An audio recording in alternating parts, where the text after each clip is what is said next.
Ito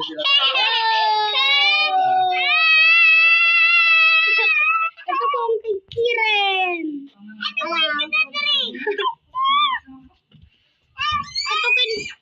So guys, kakatukan po natin yan. Ang pinto. Oo nga. Uy. Ayan na, mami mo. So guys, nagagalit po si Asab. Ayan pa, lagi. Pero puto pa ang Yun na lang ang pwede kong Oo nga eh.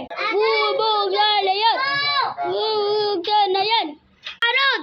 Ayan na. Nadit